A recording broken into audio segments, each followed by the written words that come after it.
Hey, MSU Yu-Gi-Oh! I'm here with Aidan, who took second place at our 8th MSU Weekly. What were you playing? Today I'm playing Labrynth. Alright, how about you show us your Labrynth deck? Alright, so for our monsters, we're playing a really small amount.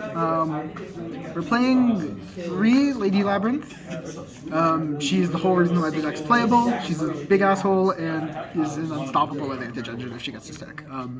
Literally the only reason you win. 2 Ariane. I don't know how I feel about 3 versus 2 specifically. She's nice to see, but if you see multiples, you kind of explode. And like, you can search her, so it's not super needed. She's fine. 2's completely reasonable, and it saves you $40 if you don't buy the pack. One lovely Labrynth. She's just the way you close the game, essentially. She is even more of an unstoppable advantage engine than Lady Lab, but she just doesn't have the protection. The destruction effect is also really powerful because it turns a lot of your removal into stuff that shouldn't otherwise be removal. Like, if you have another monster on board, she can make Big Welcome into a pop if you don't have it, which is really good. And then finally, we have one Lord of the Heavenly Person. How have you been liking the Lord? I didn't get to use him today. Really? No, I like him in theory.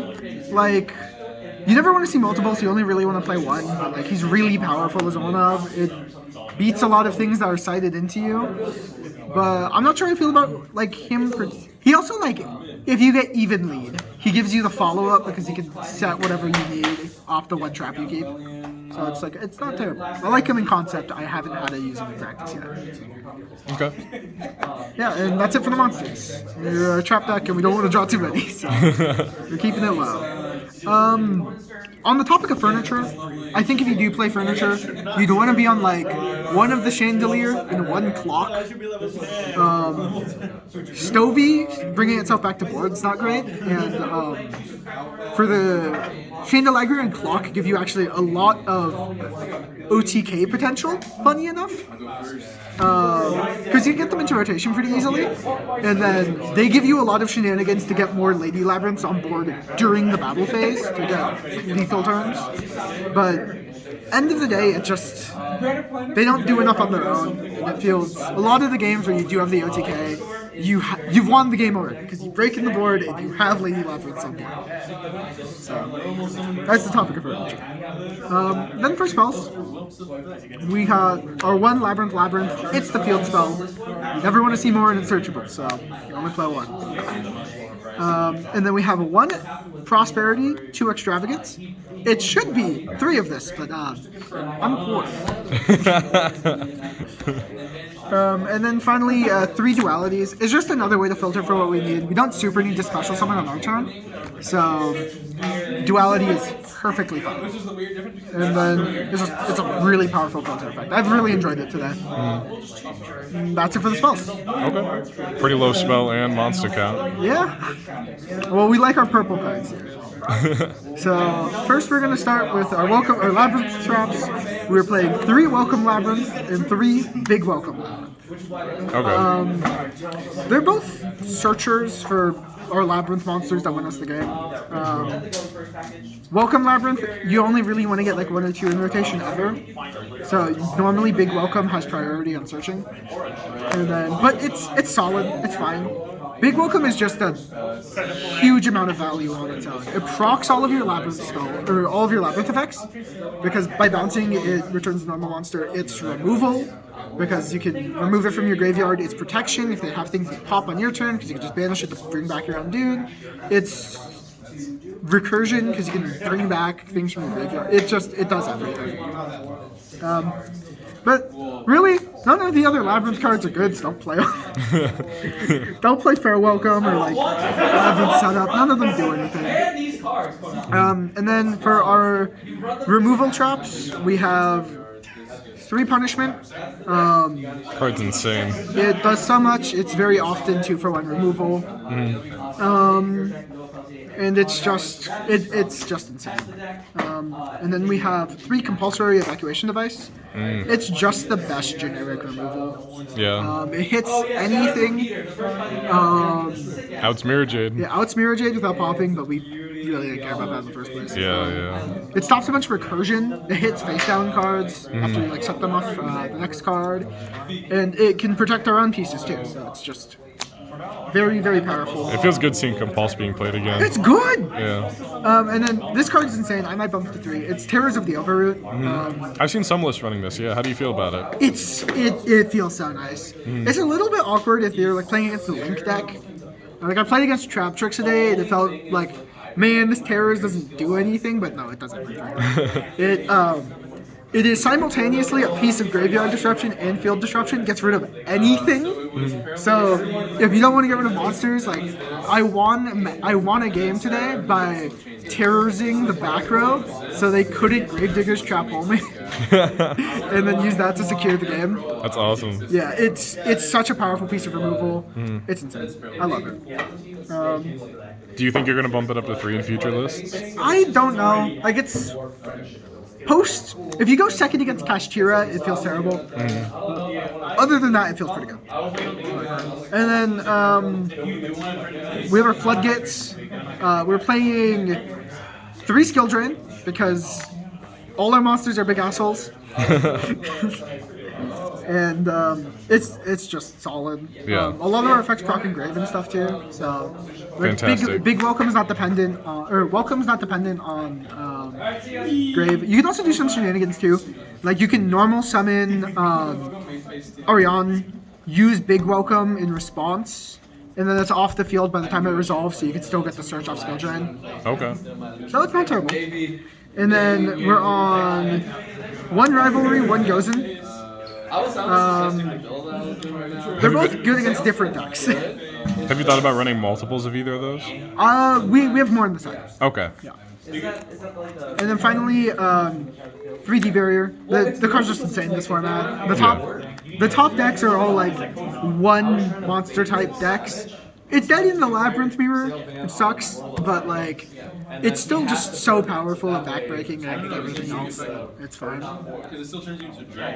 And then finally, we just have our power cards. We have 1 Trap Trick.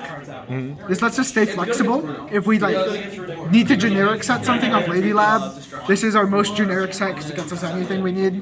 We need Toolbox. And then we have 3 evenly matched because it's just really good this format. Need it to break boards. Have you ever thought about siding in multiple or playing multiple Trap Tricks?